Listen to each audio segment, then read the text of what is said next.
Hey guys, Roy here. I wanted to do a 20,000 round review of a Gen 4 Glock 19 that I've had since 2013, I believe. Yep, 2013. You see a lot of 1,000, 2,000 round reviews, maybe even 5,000. Figured 20,000 is a pretty good round number, and it's something I've hit since 2013. I bought this gun brand new, and I've kept track of the rounds I fired through it because it has been a daily carry for me up until just the end of 2022-ish, I think. Maybe beginning of 23. But I still fire it here and there every now and then. I still carry it sometimes. I do like it. It's a pistol I've come to like. So let's dig into it. So I'm sure some of the first questions that are going to be asked are what kind of failures I've had with it and what type of lube I have used to either get me this far or whatever, or what kind of maintenance I've done. So I'll start with the I'll start with the failures, and really they're few far between. And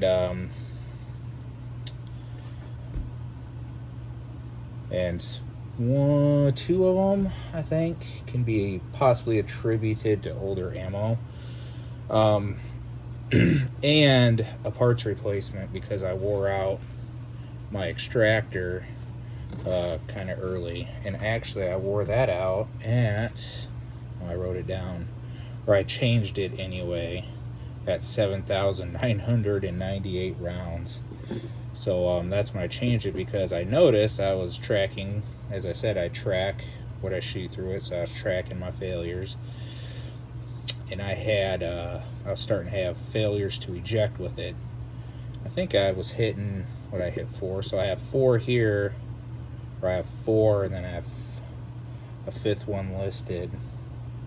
And I think, that 5th one, I shot some older ammo through it that I've had in my vehicle since 2013, and I fired it in 2019, and I had a failure to eject with it. They were Golden Saber hollow points.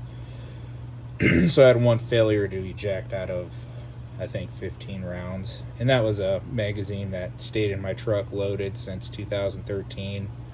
I fired it in 19, so what's that, 6 years? So it's been in there, hot, cold, hot, cold. I live in Iowa, so hot, cold, hot, cold. So you can't necessarily attribute that to this, and that failure happened after I changed my extractor. Now, I had 4 failure to ejects before that, and those were all Golden Saber hollow point 124 grain ammo. That's kind of when I took notice of it, because I think they kind of happened, a little too often than I would like. And I think I was having one with my reloads. Now, I did not track that with the reloads, because that's not necessarily fair, in my opinion. And I'll kind of get into that later with light primer strikes. So yeah, I had 4 failure to ejects. I changed this out, and I haven't had a problem. I did recently log a failure to feed. Let me look. Yeah, that was a federal factory full metal jacket. I think 115 grain, just didn't go into battery. Don't know why, but whatever. So and then to get to the light primer strikes, all of those have been attributed to my reloads, and a lot of that has happened after I switched to my Hornady loader. So I don't know if I'm setting my primers too far in, because I was hand priming them and I really wasn't having a problem. But then again, I also didn't have 20-some thousand rounds through the pipe. But when I do switch to factory ammo, I don't have the problem.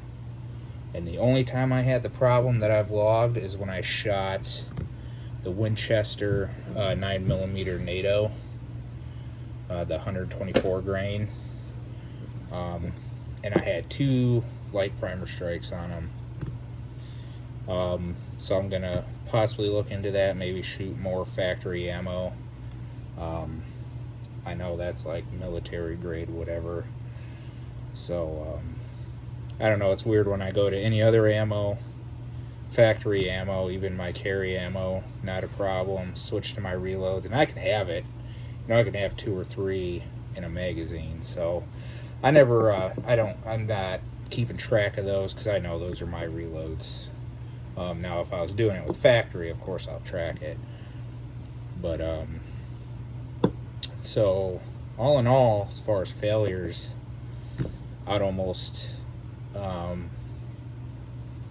really not count a whole lot, 4 or 5. You know, the failure to feed, because I have no explanation for that. And then you know, the 5 I had with my failure to ejects, maybe -1 because one of those was older, so that could have been an ammo issue. So 5 malfunctions and 1 part replacement. That's not too bad. 20,000 rounds. And why that failed, I would say prematurely. I don't know. I haven't changed it since almost 8,000 rounds of this extractor. So yeah, something about it failed prematurely. So yeah, as far as lube goes, basically what I've used since I had it new was just grease. Just good old high heat wheel bearing grease that I've had since 2013. I think it's just a Mobile One full synthetic, I think is what it is. I don't know, I put it in a different container, so I'm not entirely sure. But yep, use very, very little of that. But recently, and I probably only have like 300 rounds, I've switched to the Prolix lube and their solvent or whatever. Just because, I don't know, giving it a shot. I'm using it on my 43X. I've been using that since new, so we'll see if my 43X will get 20,000 rounds through it as well. So I don't know, it smells good, biodegradable. It's supposed to be a lot easier on your skin, I guess, or something. So yeah, I don't know, I'll give it a shot, but I digress anyway.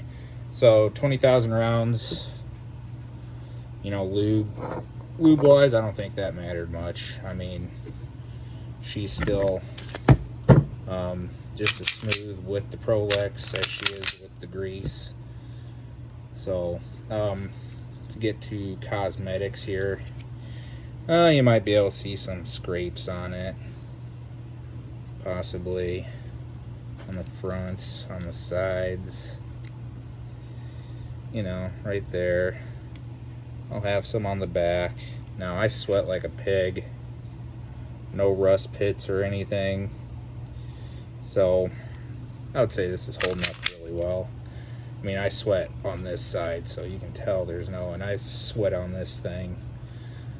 And that's basically stripped of paint. So right there, you can see that. So all in all, not bad. Internal wise, I don't think this thing is wore great. You know, some people get hung up on like how the Gen 5s are wearing, like this 43X.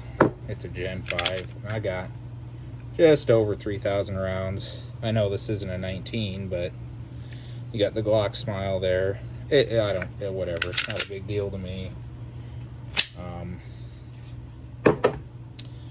Whatever. I got some, so like on the barrel, of course you'll have some there. You'll have some there. Let's see what else. I got some right there. She's a little shiny because she's got some lube on it. I might have put too much on there, but I don't really have the Glock smiles like I do the Gen 5. So that's held up well. I don't think it's that big of a deal if it did, but same thing in here, you know, your breech face. It doesn't look too bad. And I dry fire a lot. So pulling the trigger wise on it, I pull the trigger a lot. Some people get worried about that little black circle right there where it, you know, they say if you shoot reloads a lot or something, that can start to break out right there. I haven't had the problem. I got some right there. Now one somewhat concerning, but not, I don't think it's an issue really. Might see it beat up right there. It's inside the rings here. It's been chewed up quite a bit. I know these have broken on some like range guns, rental guns or whatever. Now that hits right here on the lower. See those two, that spot, this spot down there, that's chewed up a little bit too. I don't know. I changed my recoil spring, you know, 4,000, 5,000 rounds. So I don't get too worried about it. If it breaks, it breaks, I guess.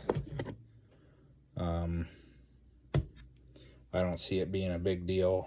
As long as I change it, I think it's a non-issue. And as far as, you know, compared to like a Gen 5, will that do that? I don't know. We'll see eventually. I got a 19 Gen 5. That's probably got 4,000, 5,000 rounds through it. There might be a little bit of paint missing in that area, but I don't know. We'll see. All in all, you know, it looks great. Hardly looks used, if you ask me.